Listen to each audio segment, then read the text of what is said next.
How much does government affect your life on a day-to-day basis? Okay, I know you pay taxes every year. I understand that. But other than that, on a daily basis, what influence does government have on your life? The major things that are in this country, for example, the way you think about fashion, the way you think about what's success and failure, your mentality, you know it doesn't come from the government. It all comes from the private sector. It comes from the entertainment industry and the academia and the major corporations that are selling products to us and driving the advertising and even the medical research and all the research universities funded by private organizations. In other words, the vast majority of things that influence you on a day-to-day basis don't come from government. Where do they come from? Well, what I like to call the private sector. They come from the private sector. If Muslims understood that, you know what we would be worried about? If you really want to take over society, you know what you should be taking over? The private sector.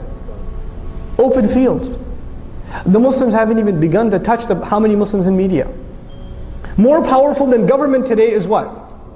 The media can change the course of elections. The media can get a president impeached. The media can do crazy things.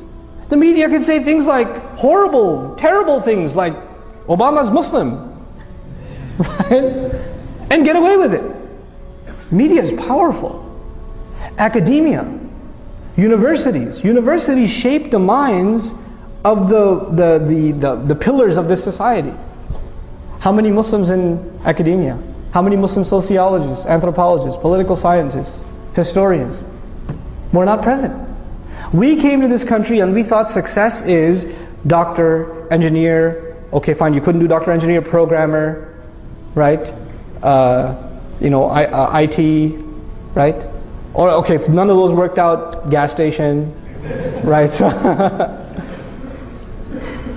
This was success for us. If we make good money, if we can buy a nice house, if we can live in a nice neighborhood, we've got success. This is success for an individual, maybe.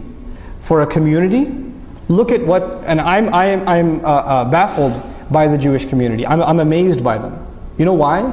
Because when they first came to this country, they were treated like we are treated now.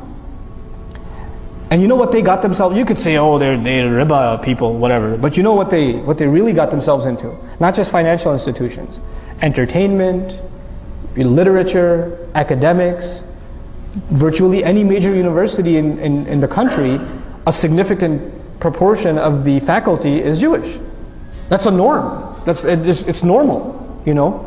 So they became the deep fabric of this country. So it's so much so that they're untouchable. Muslims didn't. We became skilled labor. That's all we are. Even if you're a doctor, even if you're an engineer, in the end, you're just a highly skilled worker. You're not someone who influences minds or causes ripples in society. You're not. You know, you're just a better consumer. So you buy a more expensive car. So I guess you're adding to the economy a little bit, but you're not a mover and shaker. You're not an influencer of minds. You understand? So Muslims, we have to understand, to penetrate this society, we need to enter the private sector. To enter the private sector, we need to be in major positions in universities all over this country. We need to be actually funding. You know, Islamic Studies program at the University of Chicago is funded by a Jewish group. What do you think that what kind of research they're going to produce? Which Islamic Studies program at the PhD level is being funded by Muslim organizations? There's one attempt being made in Detroit I think in Troy, Michigan. And they're asking for an endowment of a couple of million, and the Muslims are struggling to come up with those money. I appreciate their effort, actually. If you're not entering into this is the game. You got to enter the game. You know, the messenger challenges the poets. The poets of our time are the academics. You got to enter the game. You know, we're not even in it. We're bubbled by ourselves. So this is a very big thing that we need to enter. We need to have our Muslim youth that are creative go into media studies, go into film production. This is the language of this is the poetry of our time. You know, the thing that moved the masses in the time of the messenger was poetry. What moves us today is YouTube. Right? We need people that are actually qualified in film production, sociologists, not just psychologists, but even like historians, Muslim historians. We need them. We don't have them. These are things that become the fabric of a society. And the other thing we need is huge, massive Walmart-sized businesses. Not just run by individuals, but they're these massive, massive organizations that are funding entire projects. So for example, I'll give you a secular example like the Bill and Melinda Gates Foundation from Microsoft, right? They give so many endowments to schools across the country and help out and things like that. Muslims need to have institutions like that. That don't just help Muslim institutions, they help America in general. They help America at large. Why should we do this? Because then we become a fabric of this society. They can't talk about us like they do now. They talk about us now as though we're like these wild dogs let loose in the society. Literally, that's how we're talked about in the media. We're not given human dignity when we're talked about. That's not where we stand. Why not? Because we isolated ourselves.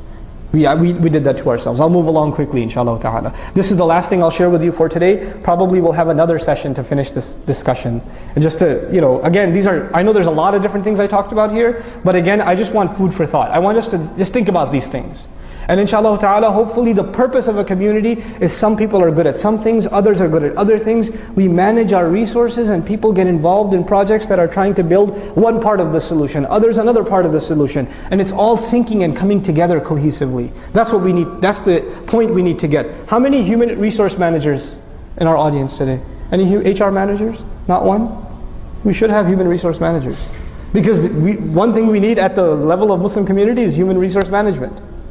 This is what the scholars need to be doing. This is what the reverts who've come to Islam, this is the training they need so they become awesome da'is. This is what our kids that have finished hifz need to be doing. This is what the mothers of the community need to be doing.